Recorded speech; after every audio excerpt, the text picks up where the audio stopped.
طبعا يا جماعة، زي ما حضراتكم عارفين ان الدونات الامريكي من ضمن المعجنات الجميلة جدا اللي كلنا بنحبها، والمعجنات الغربية يعني الممتعة صراحة. هنعمل الجمال ده دونات امريكي بسم الله ما شاء الله، هش وخفيف وطري، ويعني هوا يا جماعة بطريقة سهلة وبسيطة وبخامات اقتصادية ان شاء الله تعجبكم بإذن الله. تابعوا الفيديو للنهاية وان شاء الله يعجبكم. هنبدأ مع بعض المقادير. السلام عليكم ورحمة الله وبركاته، من مطبخ نادر سليمان. ان شاء الله هنعمل مع حضراتكم طريقة عمل الدوناتس الامريكي بطريقة سهلة وبسيطة جدا جدا جدا، وبمقادير اقتصادية من البيت ان شاء الله تعجبكم بإذن الله. يلا نبدأ مع بعض المقادير بتاعتنا. معانا ان شاء الله 600 جرام دقيق متعدد الاستخدامات.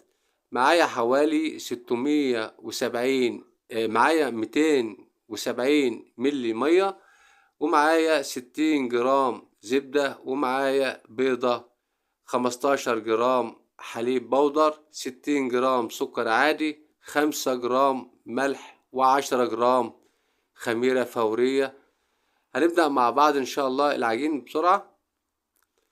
أول حاجة هنحطها المية بتاعتنا 270 ملي، عليهم البيضة، وهبدأ أنزل بالسكر، وهنزل بالحليب البودر. ومعلش يا جماعه انا اسف جدا، المفروض ان انا احط الخميره معاهم بس طبعا اتقطعت في المونتاج، انا اسف جدا جدا. وهبدا اقلبهم كويس جدا، وبعد كده هنزل عليهم بالدقيق، وبعد كده الخمسة جرام ملح، وهبدا ان انا اقلب العجين بتاعي تقليبه بسيطه كده بالمضرب. وهبدا بعد كده اخش بايدي، طبعا لازم اخش بايدي عشان طبعا ابدا يعني اتملك من العجين. زي ما حضراتكم شايفين كده العجين طري زي ما انتم شايفين يا جماعه، ما تقلقوش خالص. طبعا انا حاطط 500 جرام دقيق في العجين في الاول، وفي 100 جرام سايبها ان انا هخدم بيها العجين. طبعا يا جماعه هي بتاخد 600 جرام بالظبط، ما بتاخدش اكتر من كده، والميه 270 مللي ما بيزيدش عن كده. يعني المقادير مظبوطه 100%، لا نزود ولا نقلل. هبدا بعد ما عجنتها شويه كده، هبدا انزل عليهم بال 60 جرام زبده بدرجه حراره المطبخ، ادعكم في بعض كده كويس. طبعا زي ما انتم شايفينها طريه وبتلزق قوي زي ما انتم شايفينها كده، ما تقلقوش. رش الدقيق اللي هي ال 100 جرام التانية هبدا اخدم بيها العجين.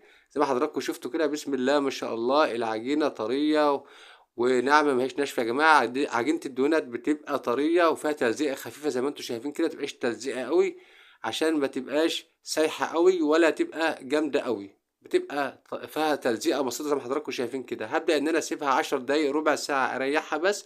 عجينة الدونات يا جماعة من ضمن العجاين اللي بتخمر مرة واحدة بس، ما بتخمرش مرتين زي الفينو أو المعجنات أو كده.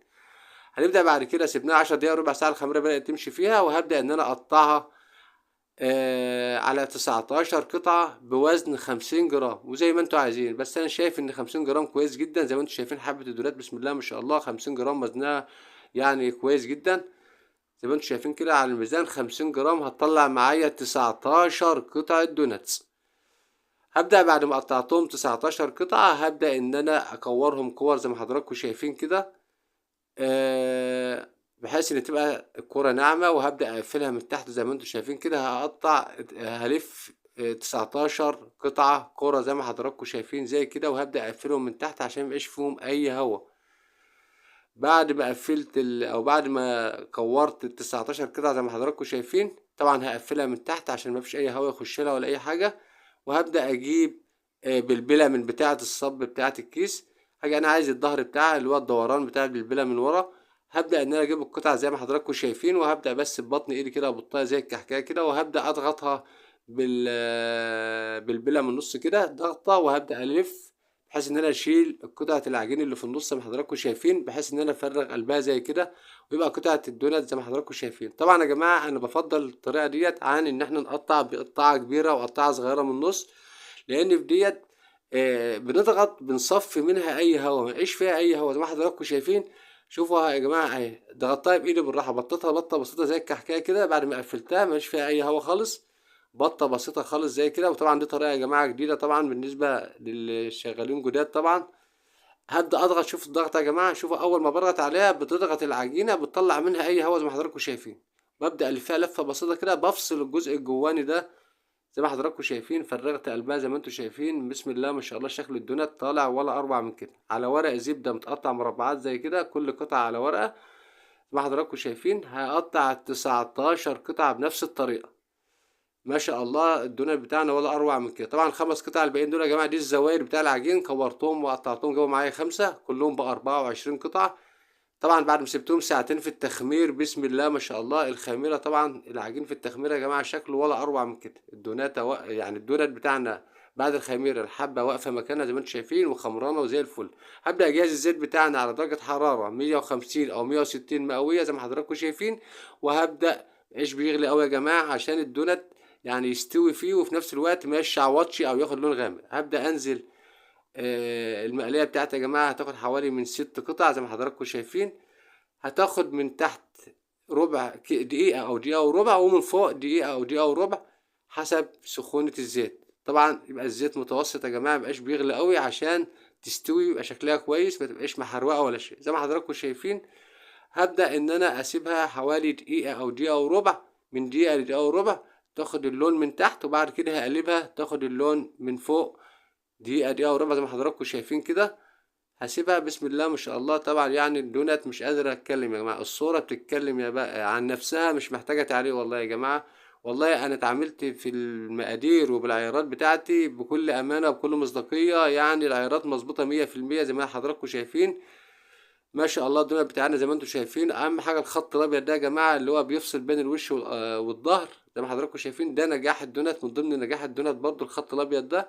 ما شاء الله الدونات بتاعنا بعد ما قليناه في الزيت حاجه ولا اروع من كده، هش وقطني وخفيف جدا يا جماعه، هوا يا جماعه هوا. طبعا بعد ما عملناهم يا جماعه الخط الابيض زي ما انتم شايفين ده من ضمن نجاح الدونات. طبعا الدونات يعني هش جدا زي ما حضراتكم شايفين. هبدأ إن أنا أعمله على 3 أشكال، هعمل شوية بالسكر البودرة وأعمل شوية شوكولاتة حمراء وشوية شوكولاتة أبيض. طبعا أنا هفتح واحدة قدامكم وهو لسه قبل ما أي حاجة هيشوي خالص يا جماعة. يعني العجينة ناجحة 100% بنفس العجينة يا جماعة، لأن دي هم 600 جرام و270 مللي مية بالظبط. هنقسمهم زي ما حضراتكم شايفين سكر بودرة على قرفة زي كده، وهبدأ إن أنا أرش على الوش زي ما حضراتكم شايفين. ما شاء الله الشكل بتاعه يعني يفتح النفس الصراحة، يعني مش محتاج أي تعليق، الصورة بتتكلم عن شكلها يا جماعة وعن يعني مش محتاجة أي تعليق. وهبدأ أعمل برضو جزء بالشوكولاتة زي ما انتوا شايفين كده، كانت شوكولاتة سمرا طبعا بس أنا حطيت عليها شوكولاتة بيضة عشان تبقى لونها فاتح شوية. ممكن تعملوها بتوفي يا جماعة، تعملوها بجيليهات زي ما انتوا عايزين، انتوا حرية الاختيار. طبعا الريجة زي ما انتوا شايفين كده على شكل الدونات، ما شاء الله الدونات ولا أروع من كده. وهعمل شوية أحط على شوية مكسرات بندق مبشور أو بندق مطحون زي كده. ما شاء الله ده الشكل ال24 قطعة يا جماعة، بسم الله ما شاء الله ولا أروع من كده. حاجة يعني تفتح النفس صراحة. ده الدونر بتاعنا ناجح بدرجة 100% يا جماعة، قطني وهش وخفيف، يعني كما قال الكتاب، يعني مفيش فيه أي لعب ولا أي حاجة، المقادير مظبوطة 100%. أهم حاجة يا جماعة اللي مشتركش في القناة يشترك. لو عجبكم الفيديو متنسوش اللايك والشير الجميل بتاعكم. شكرا لكم والسلام عليكم ورحمة الله.